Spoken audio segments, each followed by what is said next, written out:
Good morning and welcome to Saturday's story time, courtesy of Dawlish Library. Thank you for all joining us, and we've got another story about Bernard Bear today, and it's called Bernard Bear Goes to the Zoo. Here we go. It was a beautiful sunny day, and Bernard was sat in the garden in his favourite chair.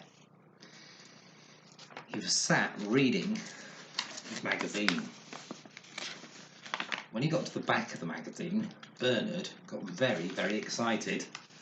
In the back of the magazine was a competition. The competition was to draw or paint your favourite animal, and the winning prize was a day at the zoo as a zookeeper, looking after all the different animals. "Oh, I'd like to do that," said Bernard.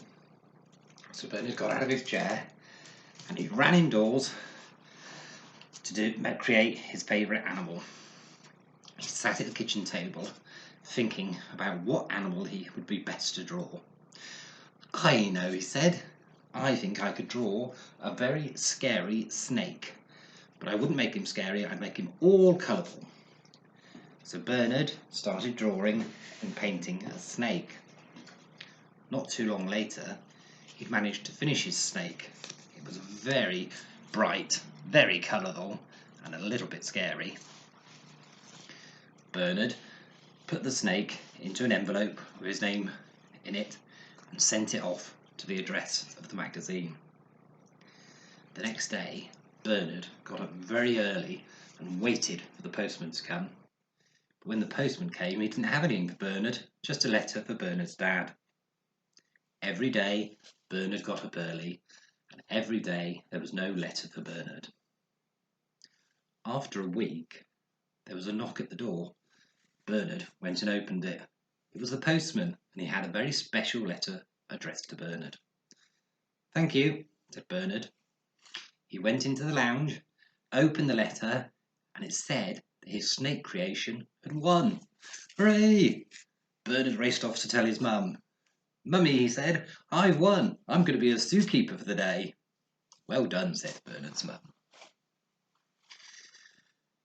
Bernard went to the zoo to collect his prize of being a zookeeper. He was very, very excited about it. When he got there, the man in charge of the zoo gave Bernard a great big box. "What's in there?" "You'll see," said the zookeeper. Bernard opened the box, and inside he found a very special zookeeper's outfit. "Oh, I'm going to put that on. I shall look so handsome and so in charge." So Bernard started putting on the zookeeper's outfit. Just pull his little feet through so he can walk about. "Oh, I look like an official zookeeper now," said Bernard. There we go, make sure it's on properly. Oh, doesn't Bernard look smart? Bernard's first job was to go and check on giraffes. So he went over to the giraffe enclosure. The giraffes were all standing around. "Hello, I'm Bernard, the new zookeeper. Are you all right?" "No," said one of the giraffes. "I've got a very, very stiff neck, and I normally eat the leaves from the top of the tree, but I can't reach because my neck is so sore and it's so high up. I'm hungry now." Bernard thought for a minute. "I know, I'll use the carpet." So Bernard got out his flying carpet, sat on it, and said the magic words, "Fly away." Soon Bernard had flown up to the top of the tree. He picked some leaves off of the tree and put them in the pocket of his dungarees. He then flew back down so he was level with the giraffe's head. "You don't need to bend down," he said. "I've got the leaves in my pocket. Here you are." And he fed the leaves to the giraffe one by one. "Oh, thank you," said the giraffe. "That'll save my neck, and I'm not hungry anymore." Hooray, said Bernard.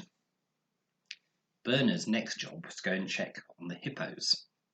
He walked along. The hippos had all had their breakfast and they were playing. Bernard watched them playing in the mud and rolling around and running about. But one of the hippos got stuck in the mud. Oh, I can't get out, he said.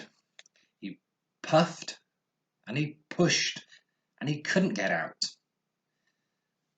Bernard came along and he tried as best he could. But the hippo was stuck fast in the mud. I know, said Bernard. I've got another idea. So Bernard went back to the office and came back with some rope. He tied some of the rope gently around the hippo and the other end of the rope on the end of the flying carpet. He then flew the carpet into the air. The rope got tight, and as Bernard flew higher, it gradually, slowly pulled the hippo out of the mud. Oh, thank you for saving me, said the hippo. I'd have been stuck there all day otherwise. That's okay, said Bernard. It was nearly lunchtime, and Bernard was very worn out. Oh, I'm going to go and have my lunch. Bernard went off to the office, but it was then he remembered, oh no, I forgot to pack my lunch. What am I going to do? I know. I'll go and talk to the animals and see if any of them have got anything they're willing to share with me and that I can eat. First animal that Bernard came across was the beautiful pink flamingos. Very pink. Hello, said Bernard. I forgot my lunch. Have you got any food you could share with me? Yes, we have, said the flamingos. We eat a special fish called a shrimp, and it makes us this beautiful pink colour. You can have some of that. Bernard didn't want to change pink. He was quite happy being white. Thank you, but I think I'll try somewhere else, he said. Bernard walked around the zoo. The next animal we came to was a beautiful but scary lion. Hello, have you got any food for me that I could borrow? Food? Spare food, said the lion. We're the kings of the jungle. We need all our food. We haven't got anything spare. And he roared. Bernard was a little bit scared by this. Okay, I'll try somewhere else.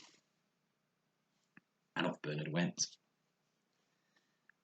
The next place Bernard came to were the beautiful pandas. Hello, Mr. Panda. I forgot my lunch today. Got anything you can share with me?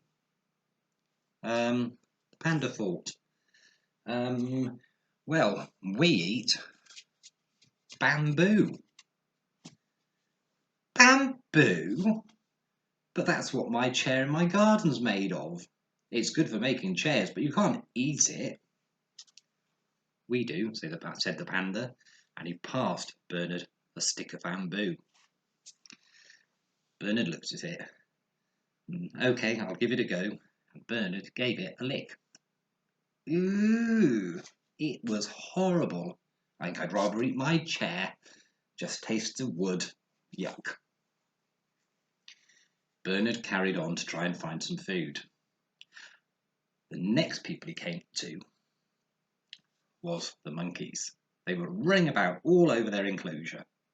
Hello, Mr. Monkey. Have you got any food that I could have? I'm ever so hungry. Yes, said the monkey.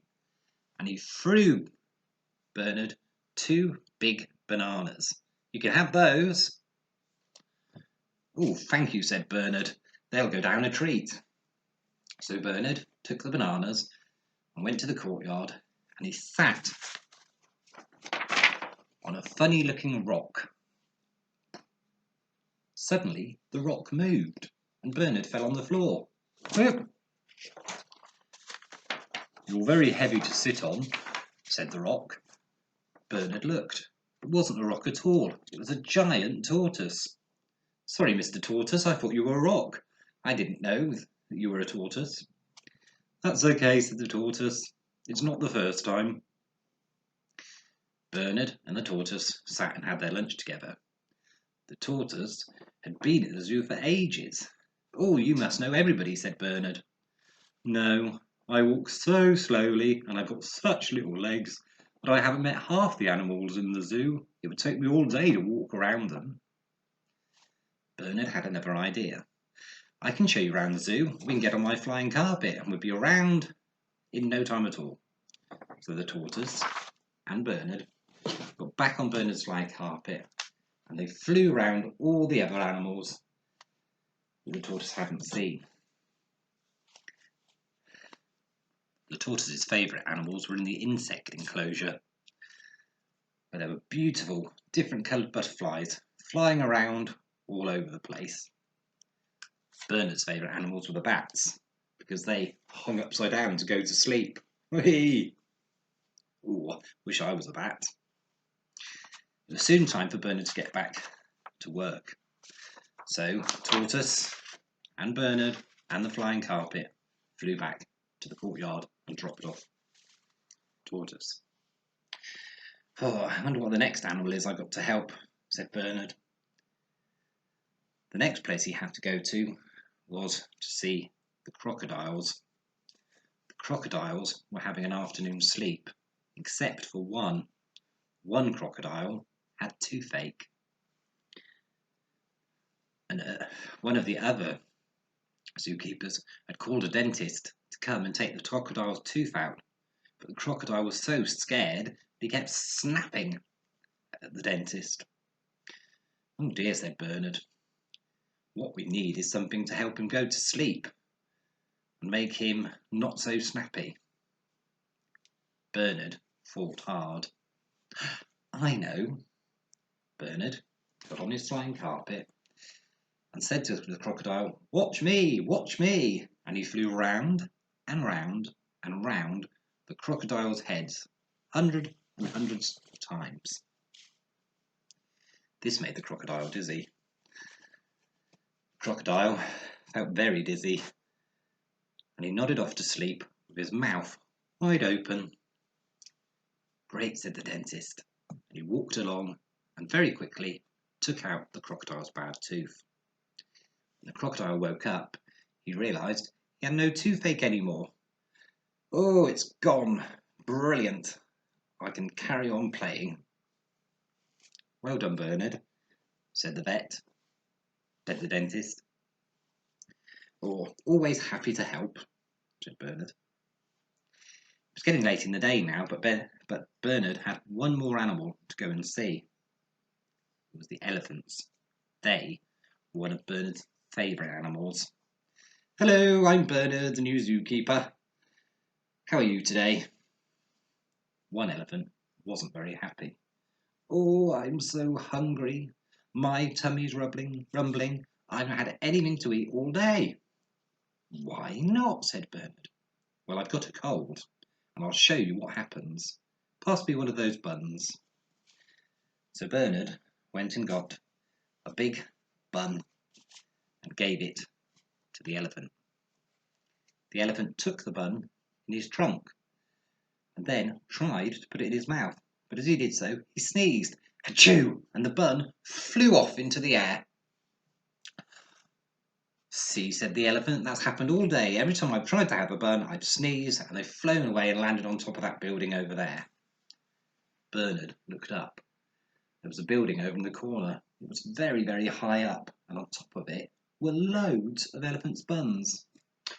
"I'll get them for you," said Bernard.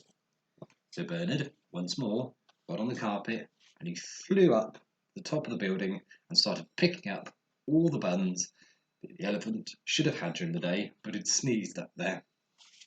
He brought them back down and put them near the elephant. "Oh, but if I have them, I'll sneeze again. It'll happen again," said Elephant. So Bernard went back to the zookeeper's office and got some special cold medicine and gave it to the elephant. "That should help," he said. Not long later, Elephant was feeling better as well as hungry. So he tried once more eating a bun. So he put it on the end of his trunk and put it in his mouth. This time he didn't sneeze.